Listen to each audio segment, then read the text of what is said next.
Berlin के conference में Saudi Arabia के एक एग्जीक्यूटिव ने एक बहुत ही इंटरेस्टिंग बात कही। ध्यान से सुनना इसे। मेरी दादी जी गधे पर बैठकर काम पर जाया करती थी। मेरे पिताजी मर्सिडीज में काम पे जाते थे। मैं लैम्बोर्गिनी में बैठकर काम पे जाता हूं, लेकिन यह पॉसिबिलिटी है कि मेरा बेटा फिर गधे पर बैठकर काम पर जाएगा। लेकिन ऐसा क्यों? वेल, बिकॉज़ उस एग्जीक्यूटिव को कहीं ना कहीं ये फैक्ट पता था कि सऊदी के 90% गवर्नमेंट रेवेन्यूज सिर्फ ऑयल से आते हैं, जबकि आज दुनिया के मेजर कार ब्रांड्स का विजन मैक्स 2030 तक ईवी पर शिफ्ट हो जाना है। But this is not the only reason. देखो, आज के तारीख में सऊदी अरेबिया का कर्ज कुछ $264 बिलियन हो चुका है। एंड माइंड यू, ये श्रीलंका के डिफॉल्ट होते वक्त के कर्ज से 5 गुना ज्यादा है। और इसी वजह से आज के तारीख में कुछ मीडिया रिपोर्ट्स ये तक कह रहे हैं कि the collapse of Saudi Arabia is inevitable. लेकिन फ्रेंड्स, ये सब तो सिर्फ सुपरफिशियल खबरें हैं। इस डिक्लाइन के पीछे कई सारे बहुत ही इंटरेस्टिंग रीजंस है apart from oil and EV industry as well. In fact सबसे इंपॉर्टेंट रीजन तो सऊदी के बर्थ का फंडामेंटल बेसिस ही है। देखो, हमेशा से ही सऊदी अरेबिया की रिलीजियस और पॉलिटिकल विंग्स में किसी ना किसी बात को लेकर टसल रहा ही है, जहां पर दोनों ने एक दूसरे के फंक्शनिंग में टांग अड़ाने की कोशिश की है। वेल, रिलीजन और पॉलिटिक्स ये वही कोर है जिनसे सऊदी अरेबिया का किंगडम बना हुआ है। और अब कहीं ना कहीं इन दोनों के बीच में आया रिफ्ट सऊदी के कोलैप्स होने का एक रीजन बन रहा है। अब सऊदी के इस डाउनफॉल को और अच्छे से स्टडी करने के लिए हमें इस रिफ्ट के बिल्डअप को अच्छे से समझना होगा। 1932 वो साल जब सऊदी किंगडम एस्टैब्लिश हुआ। 1932 में वहां के दो बड़े बड़े हाउसेस साथ आए। वहाब्स, एक एक्सट्रीमिस्ट रिलीजियस सेक्ट, और सौद्स, जिन्होंने बाकी छोटे मोटे ट्राइब्स को मिलाकर एक किंगडम बनाया। इन दोनों हाउसेस ने मिलकर यह डिसाइड किया कि इस नए किंगडम ऑफ सऊदी अरेबिया में पॉलिटिकल अथॉरिटी सौद फैमिली के पास रहेगी और वहीं पर रिलीजियस अथॉरिटी वहाबी सेक्ट के पास होगी। फिर इस किंगडम के एस्टैब्लिशमेंट के अगले ही साल सऊदी ने यूएसए की एक company standard oil of California को देश में ऑयल एक्सप्लोरेशन के सोल राइट्स दे दिए।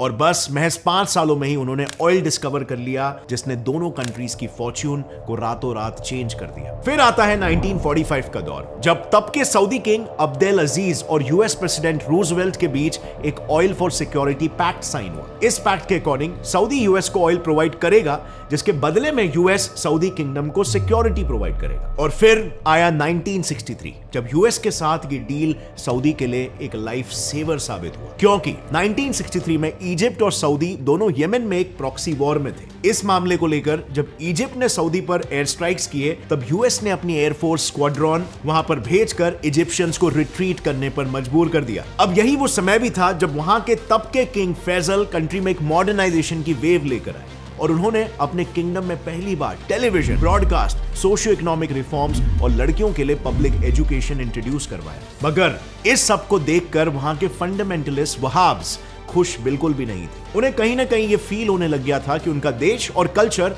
इस्लामिक शरिया लॉ से हटकर मॉडर्नाइजेशन की तरफ जा रहा है, और इसीलिए किंग फैसल के इन एक्शंस के अगेंस्ट पब्लिक सेंटिमेंट्स राइज होने लग गए। वो भी इस लेवल पर कि लोग टेलीविजन को पब्लिकली अपोज करके इंस्ट्रूमेंट ऑफ डेविल बुलाने लग गए थे। और फिर ये आक्रोश इतना बढ़ता चला गया कि फाइनली 1975 में किंग फैसल के नेफ्यू फैसल बिन मुसाद बिन अब्दुल अजीज ने ही उनको असैसिनेट कर दिया। बट इसके बाद भी फंडामेंटलिस्ट का ये गुस्सा कम बिल्कुल भी नहीं हुआ।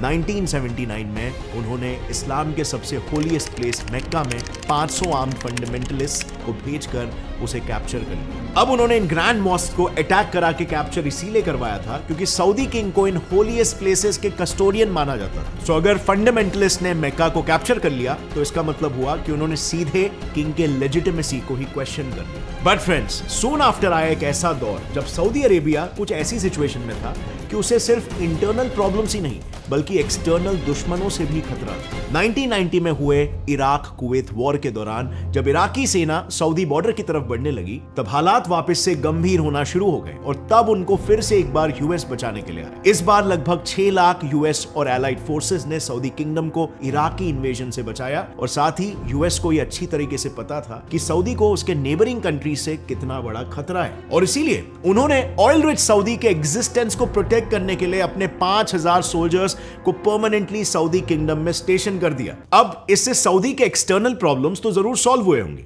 मगर फंडामेंटलिस्ट इससे और भी ज्यादा एजिटेट होने लग गए, स्पेशली यूएस को लेकर। उनका यह मानना था कि सऊदी, जो खुद को मुस्लिम वर्ल्ड का लीडर मानता है, उसे खुद अपने प्रोटेक्शन के लिए एक नॉन इस्लामिक कंट्री की मदद क्यों लेनी पड़ रही है। ये तो सरासर सऊदी के शान के खिलाफ की बात हो गई। और इन नाराज फंडामेंटलिस्टों में वहाबीज के साथ साथ ओसामा बिन लादेन जैसे टेररिस्ट भी थे। नाउ फ्रेंड्स, यहां तक पहुंचने पर मैं आपको एक सवाल पूछना चाहूंगा, क्या आपके हिसाब से आगे भी सऊदी के डिसीजंस दोनों वहाबीज और सौद्स को बैलेंस कर पाए? वेल, क्योंकि आप इनका हिस्ट्री कहीं ना कहीं समझ चुके हो और आप एक अंडरस्टैंडिंग लेकर ये बता सकते हो कि इसका एक डायरेक्ट इंपैक्ट पड़ा होगा सऊदी अरेबिया के डिक्लाइन में या फिर नहीं। And well, you can only answer this question if you have the knowledge of this field. Exactly वैसे ही अगर आपको क्रिकेट, क्रिप्टो, फुटबॉल या इवन वेदर से रिलेटेड चीजों का नॉलेज है, तो आप प्रोबो प्लेटफॉर्म पर उस नॉलेज के बेसिस पर सिर्फ कुछ क्वेश्चंस को आंसर करके येस और नो में जवाब देके पैसे जीत सकते हो। जैसे फॉर एग्जांपल अगर क्रिकेट की बात करें तो क्या एशिया ट्रॉफी मैच में इंडिया पाकिस्तान के खिलाफ जीतेगा? वेल, ऐसे इजी क्वेश्चंस पर आप जवाब देकर जीत सकते हो और जीते हुए पैसों को आसानी से विड्रॉ कर सकते हो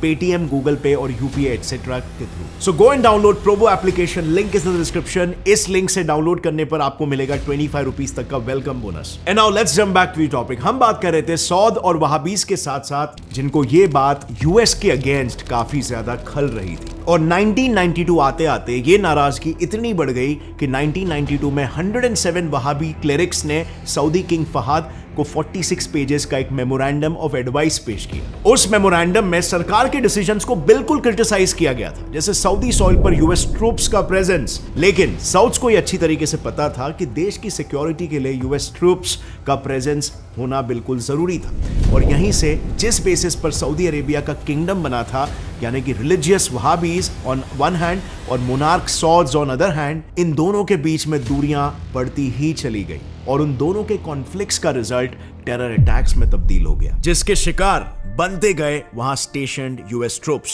1995 और 1996 में 2 टेररिस्ट अटैक्स हुए, जिनमें कुल मिलाकर 24 अमेरिकन्स की जानें चली गई। इसके संबंधित पूछताछ करने के लिए एफबीआई ने जब उन अटैकर्स को एक्स्ट्राडाइट करने की सऊदी से परमिशन मांगी, तब उन्होंने एफबीआई को यह परमिशन देने से साफ साफ इनकार कर दिया। अब इस इंस्टेंस से यह जरूर पता चल गया कि सऊदी गवर्नमेंट के ऊपर बहुत ही तगड़ा प्रेशर था कि क्यों किसी सऊदी सिटीजन को नॉन इस्लामिक कंट्री भेजकर फंडामेंटलिस्ट को और भी ज्यादा नाराज नहीं करना चाहती थी। लेकिन टेरर अटैक्स अब रुकने का नाम ही नहीं ले रहे थे, जिस बीच एक ऐसा अटैक हुआ जिसने ना सिर्फ यूएस बल्कि पूरी दुनिया की नजर सऊदी के टेरर ग्रुप्स पर लाकर खड़ी कर दी। द इनफेमस 9/11 अटैक, जिसमें 19 में से 15 हाईजैकर्स सऊदी सिटीजन्स थे। इन अटैक्स के इन्वेस्टिगेशन के लिए यूएस ने जॉइंट सेनेट हाउस कमेटी बिठाई, जिनका मकसद सिर्फ एक बात पता लगाना था कि वो अटैकर्स सऊदी गवर्नमेंट से डायरेक्टली लिंक्ड थे या नहीं। अब इस सवाल पर यूएस गवर्नमेंट ने इन्वेस्टिगेशन जरूर किया, मगर उस रिपोर्ट के 28 पेजेस जो इस क्वेश्चन को आंसर करते थे, उन्हें हाईली क्लासिफाइड रखा। इवन इसके बाद आने वाले 3 प्रेसिडेंट्स ने इन पेजेस को क्लासिफाई नहीं किया, और ये इसीलिए क्योंकि इतने सालों तक यूएस का सऊदी में इंटरेस्ट रहा था, मगर ओवर द टाइम यूएस में काफी चेंजेस आए, जैसे कि उनकी फॉरेन पॉलिसी में और ऑयल डिपेंडेंसी में। वो अपने ऑयल कंजम्पशन पर सेल्फ रिलायंट हो गए, जिससे अब उन्हें अपने ऑयल की नीड के लिए बाकी कंट्रीज पर डिपेंडेंट होने की कोई जरूरत नहीं थी। और साथ ही उनकी फॉरेन पॉलिसी भी मिडिल ईस्ट से शिफ्ट होकर एशिया पैसिफिक रीजन में ज्यादा फोकस करने लग गई। यूएस के पिछले 2 प्रेसिडेंट्स डोनाल्ड ट्रंप और जो बाइडेन ने अपनी फॉरेन पॉलिसी चाइना कॉन्सेंट्रेटेड बनाई है, और इसीलिए अगर आप थोड़ा क्लोजली ऑब्जर्व करोगे तो मेजरली ट्रंप के बाद से यूएसए और सऊदी के रिलेशंस में दूरियां आने लग गई है, और इसके सिम्टम्स हमें पब्लिकली दिख भी रहे हैं। 2021 में प्रेसिडेंटशिप हासिल करके जो बाइडेन ने ओपनली 9/11 के इन्वेस्टिगेशन के क्लासिफाइड 28 पेपर्स को रिवील किया और सऊदी अरेबिया को एक आउटकास्ट नेशन बुला दिया। इससे यह बिल्कुल नजर आता है कि यूएसए के इंटरेस्ट जो इतने सालों से चलते आ रहे थे, वो अब कहीं ना कहीं खत्म हो रहे हैं। इनफैक्ट अब हाल ही में यूएस पार्लियामेंट में भी ये रेजोल्यूशन इंट्रोड्यूस हुआ था कि सऊदी को यूएस आर्म्स सेल ना किए जाए, और इसीलिए बिल्कुल चांसेस है कि अगर यूएस सेनेट ये बिल पास करती है तो यूएस सऊदी की सिक्योरिटी डील भी टूट जाएगी, यानी कि सऊदी को अपने डिफेंस के लिए यूएस वेपन्स और यूएस सपोर्ट मिलना बंद हो जाएगा। मगर सिर्फ यूएस ही नहीं, बल्कि ह्यूमन राइट्स को लेकर भी 36 कंट्रीज ने यूएनएचसीआर के थ्रू सऊदी अरेबिया को ओपन लेटर लिखा है। अब सऊदी के अगेंस्ट ऐसा major policy shift Washington Post के फेमस जर्नलिस्ट जमाल खशोगी के सऊदी स्पॉन्सर्ड मर्डर के बाद से आया। सिर्फ इतना ही नहीं, रिसेंट में आपने ये न्यूज भी जरूर सुना होगा कि कुछ कंट्रीज में रिलीजियस प्रोटेस्ट के दौरान इस्लामिक होली बुक को डिसरिस्पेक्ट किया जा रहा था। इसके बाद यूएस स्टेट डिपार्टमेंट ने इस इंसिडेंट को कंडेम जरूर किया, मगर फ्रीडम ऑफ एक्सप्रेशन कहते हुए ऐसे डेमोन्स्ट्रेशन की परमिट भी दे दी। अब सऊदी के अगेंस्ट हो रहे ऐसे इंसिडेंट रिसेंट टाइम्स में ही सुनने में आ रहे हैं। शायद ऐसा हो सकता है कि इतने सालों तक सारे कंट्रीज चुप थे जस्ट बिकॉज उन्हें सऊदी से ऑयल मिलता था, लेकिन अब आने वाले समय में कंट्रीज सस्टेनेबल और ग्रीन एनर्जी की ओर बढ़ रहे हैं और इसीलिए शायद ऐसा हो सकता है कि सऊदी के अगेंस्ट ऐसे और प्रोटेस्ट आने वाले समय में दिखने लगे। लेकिन फ्रेंड्स, अब आता है यहाँ पर एक इंपॉर्टेंट सवाल कि सऊदी पर ये इकोनॉमिक डाउनफॉल की स्थिति आई ही कैसे? क्योंकि हम तो हमेशा से यही सुनते आ रहे हैं कि सऊदी अरेबिया एक रिच कंट्री है और वो काफी स्टेबल भी है, वहां पे सब कुछ चंगा सी चल रहा है। तो इसके पीछे कुछ मेजर रीजंस हैं, जिनमें से पहला है उनका खुद का गवर्निंग मॉडल। देखो, बात कुछ ऐसी है ना, और जैसे मैंने पहले भी बताया, किंगडम में अपने पॉलिटिकल पावर को लेजिटिमाइज करने के लिए सौद फैमिली ने रिलीजन का हेल्प लिया था, जिसके बाद किंगडम के फंक्शनिंग में भी उन्होंने पावर को आपस में डिस्ट्रीब्यूट कर लिया। अब इसमें रिलीजियस मैटर्स से रिलेटेड डिपार्टमेंट्स जैसे committee for the promotion of virtue, ministry of education and ministry of Islamic affairs की अथॉरिटी वहाब्स को दे दी और बाकी के बचे डिपार्टमेंट्स रॉयल फैमिली ने अपने हाथ में रख लिए। अब इसे और अच्छे से एक्सप्लेन करने के लिए मैं आपको सऊदीज के नेमिंग कन्वेंशन से समझाता हूं, यानी कि वो लोग अपने नाम किस तरह से रखते हैं। तो सबसे पहले तो ये समझो कि उनका नाम भी हमारे जैसे ही होता है, जहां खुद का नाम, फिर पिताजी का नाम और एंड में अपने ट्राइब का नाम, जहां पर सौद्स अल सौद लगाते हैं और वहाब्स शेख। सो अगर आप इस चार्ट में मेंशन नामों को देखोगे तो उसमें फर्स्ट हाफ उस पर्सन का नाम होता है और मिडिल नेम उनके पिताजी का। अब आपने अक्सर ये देखा होगा कि इन दोनों नेम्स के बीच में बिन या फिर इब्न लगाते हैं, जिसका मीनिंग होता है सन ऑफ। अब आप सऊदी क्राउन प्रिंस मोहम्मद बिन सलमान के नाम का ही एग्जांपल ले लो, उसका सिंपल मतलब है मोहम्मद सन ऑफ सलमान। उसी तरह उनके भाई का भी नाम है खालिद बिन सलमान, यानी कि खालिद सन ऑफ सलमान। सो अब अगर आप सऊदी एडमिनिस्ट्रेशन के पूरे डिपार्टमेंट्स को देखोगे तो उनके तो इन तीनों डिपार्टमेंट्स के हेड अल शेख ही है और वहीं पर बचे हुए बाकी के डिपार्टमेंट्स के हेड अल सौद। अब वहाब्स के अंडर आने वाले तीनों डिपार्टमेंट्स में से एक सीपीवी के अंडर एक रिलीजियस पुलिस और हया ऑपरेट करती है, जिनका काम होता है कि सऊदी सिटीजन शरिया लॉ को सही से फॉलो कर रहे हैं या नहीं, इस पर चेक्स रखना। अब सऊदी के इंटरनल मामलों में यह अथॉरिटी काफी पावरफुल है, लेकिन क्राउन प्रिंस मोहम्मद बिन सलमान के पावर में आते ही उन्होंने दोनों साइड्स, मॉडर्नाइजेशन और फंडामेंटलिज्म में एक बैलेंस मेंटेन करने की कोशिश की। उनके कुछ एक्शंस ऐसे थे जहां पर वो प्रो मॉडर्न दिखने लगे, जैसे कि सिनेमा हॉल्स, रेव पार्टी जैसे इवेंट्स को होस्ट करना और रिलीजियस पुलिस के अरेस्टिंग पावर्स को छीन लेना। मगर उसी के साथ ऐसा भी दिखा कि वो प्रो फंडामेंटलिस्ट आइडियोलॉजी को भी फॉलो करते हैं, जैसे कि जब कनाडा ने सऊदी अरेबिया के ह्यूमन राइट्स वायलेशन को क्रिटिसाइज किया, तब उन्होंने कनाडा के साथ फ्यूचर में सारे ट्रेड और एग्रीमेंट्स को सस्पेंड कर दिया। यानी कि वो एक ऐसे पोजीशन में है जहां पर वो एक साथ दोनों पार्टीज को खुश करना चाहते हैं। लेकिन इसका इफेक्ट कुछ ऐसा हुआ कि सऊदी कनाडा के टोटल $17 बिलियन के ट्रेड पर सीवियर इंपैक्ट पड़ा, वो भी तब जब उनका डेट कंटिन्यूअसली बढ़ते जा रहा था और फॉरेन रिजर्व्स डिक्लाइन हो रहे थे। अब इन स्टेप्स के अलावा सऊदी के डाउनफॉल में रॉयल फैमिली का फ्रीबीज बांटकर उनकी लॉयल्टी बाय करने का भी एक मेजर रोल है, और ये सब भी तब जब उनकी कंट्री में कोई अनरेस्ट हो, जैसे 2011 में अरब स्प्रिंग के समय में हुआ कुछ यूं कि अरब स्प्रिंग के टाइम अरब वर्ल्ड कंट्रीज में सिटीजंस द्वारा एक प्रो डेमोक्रेसी की डिमांड को लेकर काफी डेमोन्स्ट्रेशंस हो रहे थे, वो भी इस लेवल पर कि इजिप्ट और ट्यूनीसिया में सिटीजंस के प्रेशर के कारण डिक्टेटर्स को अपने पोस्ट से रिजाइन करना पड़ गया था और एक full fledged democratic government establish करनी पड़ गई। इसी का इन्फ्लुएंस उस दौरान सऊदी अरेबिया तक भी पहुंचा था, लेकिन उन्होंने लोगों के बीच $93 बिलियन हैंडआउट्स देकर उनकी लॉयल्टी खरीदी। बेसिकली इसमें उन्होंने वर्किंग सिटीजंस को 15% हाइक, एक्सटेंडेड हेल्थ इंश्योरेंस और घर रिपेयर करने के लिए पैसे दिए, जिससे कि लोगों के बीच सऊदी मोनार्की को लेकर कोई अनरेस्ट ना फैले और उनका सऊदी किंगशिप पर भरोसा बना रहे। अब ये आपको सुनकर बिल्कुल नॉर्मल लग रहा होगा, क्योंकि हम सबके दिमाग में सऊदी अरेबिया को लेकर एक रिच कंट्री होने का पिक्चर पेंट हुआ है, लेकिन यहाँ पर सच्चाई तो कुछ और ही थी। सऊदी मोनार्क ऐसे हैंडआउट्स तब दे रहे थे जब उनकी इकोनॉमी डिक्लाइनिंग स्टेज पर थी। इनफैक्ट उसके कुछ ही सालों बाद 2015 में तो IMF ने यह प्रेडिक्ट किया था कि सऊदी गवर्नमेंट का बजट डेफिसिट उनके जीडीपी का 21.6% होगा। इतना ही नहीं, उनके फॉरेन रिजर्व्स भी कुछ खास परफॉर्म नहीं कर रहे थे और अब तो पिछले कुछ सालों से डिप्लीट हो रहे। तो आखिर कब तक ऐसे फ्रीबीज से लॉयल्टी खरीदने का सिलसिला चलता चलते रहेगा? वेल फ्रेंड्स, इसका जवाब तो आने वाले समय में ही पता चलेगा, लेकिन तब तक उनकी गवर्निंग मॉडल का दूसरा फॉल्ट देखते हैं, जो है करप्शन। 2017 में प्रिंस मोहम्मद बिन सलमान ने टोटल 201 लोगों को $100 बिलियन के करप्शन के एलिगेशंस पर अरेस्ट किया, जिनमें से 11 लोग तो खुद उनकी रॉयल फैमिली के प्रिंस थे, और यहां तक उन्हीं में से थे किंग के लास्ट सर्वाइविंग ब्रदर और फॉर्मर क्राउन प्रिंस भी।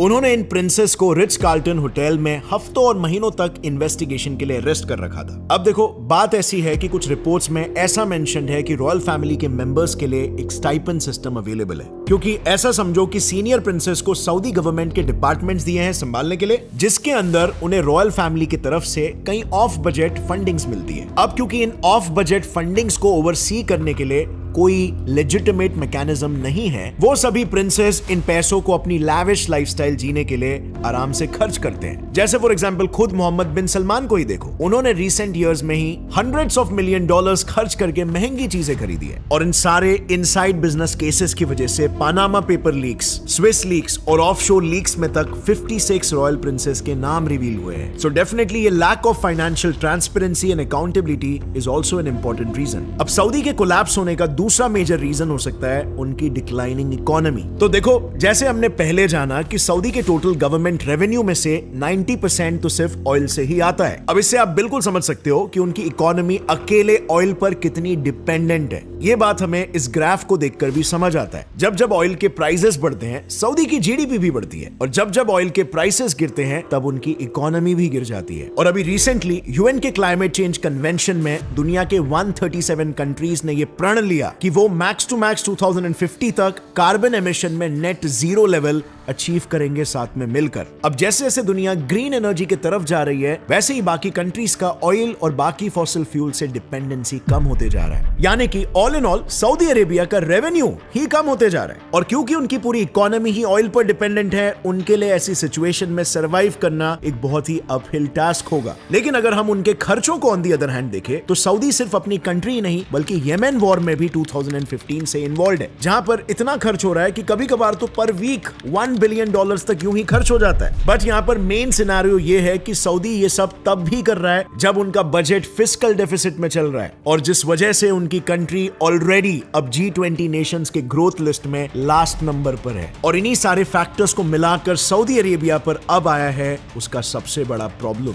The mother of all problems, unemployment. अब डेटा के हिसाब से देखोगे तो सऊदी यूथ की अनएम्प्लॉयमेंट रेट हमेशा फ्लक्चुएट होती रही है, और काफी कम भी है। ये शायद इसीलिए भी हो सकता है कि उनकी इकोनॉमी ऑयल पर डिपेंडेंट है, तो जब जब ऑयल से ज्यादा रेवेन्यू आता है, तब तब उनकी कंट्री का प्रोग्रेस होकर उनका अनएम्प्लॉयमेंट रेट घटता होगा, और वहीं पर जब जब ऑयल प्राइसेस गिरते होंगे, तब तब वहां पर यूथ ज्यादा अनएम्प्लॉयड होता होगा। एंड वंस अगेन, अगर यही कोरिलेशन फ्यूचर में बरकरार रहा, तो ये फोरकास्ट किया जा सकता है कि भविष्य में अनएम्प्लॉयमेंट रेट्स भी आसमान छूने लगेगा। अब सऊदी कोलैप्स का तीसरा मेजर रीजन बन सकता है उनका जियोपॉलिटिकल इंटरेस्ट। देखो, हम सभी को पता है ईरान और सऊदी की दुश्मनी किस हद तक है, मगर जिन्हें नहीं पता उन्हें एक माइनर सा ब्रीफ दे दूं कि ईरान एक शिया डोमिनेटेड कंट्री है, और वहीं पर सऊदी सुन्नी डोमिनेटेड कंट्री है, और इन दोनों का आपस में ही मुस्लिम वर्ल्ड के लीडरशिप को लेकर हमेशा से मतभेद रही है, जिसकी शुरुआत हुई थी 1979 में। 1979 के इस्लामिक रेवोल्यूशन के दौरान ईरान के लोगों ने US backed Iranian king Mohammad Reza Pahlavi को अपनी रॉयल सीट से हटाकर एक ऑटोक्रेटिक गवर्नमेंट एस्टैब्लिश की, जिसके हेड बने आयतुल्ला खोमेनी, जो कि एक रिलीजियस लीडर भी थे। इस इस्लामिक रेवोल्यूशन का स्वागत शिया और सुन्नी इन दोनों ही सेक्ट्स ने किया, क्योंकि इसका कोर आइडिया एंटी अमेरिका था। इसी आइडिया पर खोमेनी का कहना था कि उन्हें गल्फ रीजन से उन सारे मोनार्कीज को हटाना चाहिए जो यूएस बैक्ड है, इंक्लूडिंग सऊदी अरेबिया। और बस तब से लेकर आज तक इन दोनों कंट्रीज मानो कई सारे प्रॉक्सी वॉर्स में फंसे हुए हैं, जिसका बैटलफील्ड पूरा मिडिल ईस्ट रीजन ही बन गया है। एग्जाम्पल के तौर पर येमेन को ही ले लो। वहां पर स्थिति कुछ ऐसी है कि ईरान वहां पर हाउथी रिबेल्स को बैक कर रहा है, और वहीं पर सऊदी येमेन की गवर्नमेंट को सपोर्ट कर रहा है, और इस सब के बीच में फंसे हुए हैं येमेनी सिटीजंस। आज 74% येमेनीज को सीरियस असिस्टेंस की जरूरत है, 5 मिलियन लोग फैमिन के रिस्क में है, और 1 मिलियन लोग कॉलेरा आउटब्रेक से अफेक्टेड है। और सऊदी और ईरान के ऐसे प्रॉक्सी वॉर सिर्फ येमेन में ही नहीं है, बल्कि पूरे मिडिल ईस्ट में फैले हुए हैं। अब फ्रेंड्स, ऐसे सिचुएशन से खुद को बचाने के लिए सऊदी अरेबिया डेस्परेटली कई सारे मेजर्स ले रहा है, जैसे कि वो अपने आर्क राइवल्स ईरान और इजराइल दोनों के साथ डिप्लोमेटिक और फ्रेंडली टाइज बनाने की कोशिश कर रहा है। उसी के साथ अपने गिरते इकोनॉमी को बचाने के लिए वो अपने फ्यूचर प्लान्स के लिए पैसे इकट्ठा कर रहा है, जिसके लिए वो दुनिया की मोस्ट प्रॉफिटेबल कंपनी अरामको के 1% शेयर्स आईपीओ के थ्रू बेचने के लिए भी रेडी है। और इन पैसों से उन्होंने एक मैसिव प्लान बनाया जो उनके लिए इस ऑयल डिपेंडिंग इकोनॉमी का ऑल्टरनेटिव विजन बन सकता है, जो है विजन 2030। इस विजन के कुछ मेजर ऑब्जेक्टिव्स हैं, जैसे सोर्स ऑफ इनकम को डाइवर्सिफाई करना और जितना उनकी कंट्री ऑयल रेवेन्यूज पर आज के तारीख में डिपेंडेंट है, इसे बिल्कुल कम करना। दूसरा मुख्य ऑब्जेक्टिव है मॉडर्न एडमिनिस्ट्रेशन को लाना, जैसे लाइसेंस रिफॉर्म्स, जिससे 24 आवर्स के अंदर ही कमर्शियल लाइसेंस इशू किया जा सकता है। अब तीसरे मुख्य ऑब्जेक्टिव बोल्ड रिफॉर्म्स की अगर बात करें तो इसके अंडर सऊदी अरेबिया ने विमेन एम्पावरमेंट पर बिल्कुल ध्यान दिया, जैसे 2018 में उन्होंने विमेन के ड्राइविंग बैन्स को भी रिमूव कर दिया। So overall friends, modern times में अगर देखें तो सऊदी अरेबिया वो इकलौती इकोनॉमी है जो रिसोर्सेज पर बेस्ड है, और ऐसी कंट्री स्लैश स्टेट्स को रेंटियर स्टेट कहते हैं, जिनकी पूरी इकोनॉमी अपने देश में मिल रहे एक सिंगल रिसोर्स पर ही डिपेंडेंट होती है। और सऊदी के केस में ये रिसोर्स है ऑयल, और एक्सपर्ट्स का ये मानना है कि क्योंकि रेंटियर स्टेट्स एक ही रिसोर्स पर डिपेंडेंट होते हैं और पब्लिक के टैक्सेस पर नहीं, इसीलिए वो खुद को उन सिटीजन्स के लिए अकाउंटेबल नहीं समझते, जिस वजह से चांसेस होते हैं कि वो स्टेट्स ज्यादा टायरानिकल और करप्ट बने। तो अब यहां पर मेन सवाल ये रहता है फ्रेंड्स कि क्या इन इंटरनल और एक्सटर्नल फैक्टर्स की वजह से क्या सऊदी अरेबिया कोलैप्स हो जाएगा, या उनका विजन 2030 उसे इस कोलैप्स से बचा पाएगा, या फिर ये विजन सऊदी के लिए बस एक वेस्ट ऑफ रिसोर्सेज साबित होगा।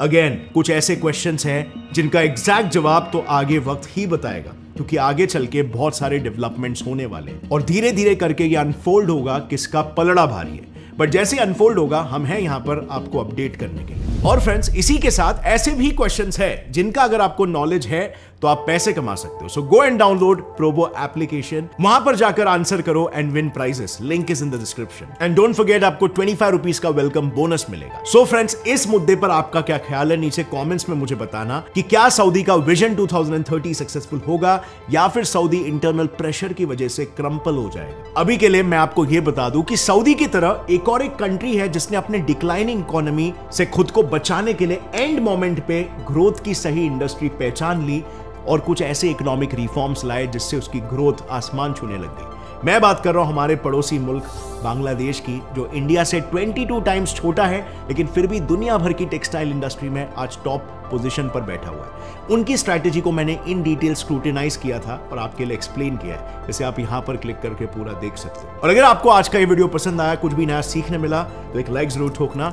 गौरव ठाकुर चैनल को सब्सक्राइब कर लो और बेल नोटिफिकेशन दबाओ ताकि आगे आने वाली हमारी कोई भी इंटरेस्टिंग वीडियो आप मिस ना करो और अपने नॉलेज को बढ़ाते रहो। See you next time, till then take care, Jai Hind.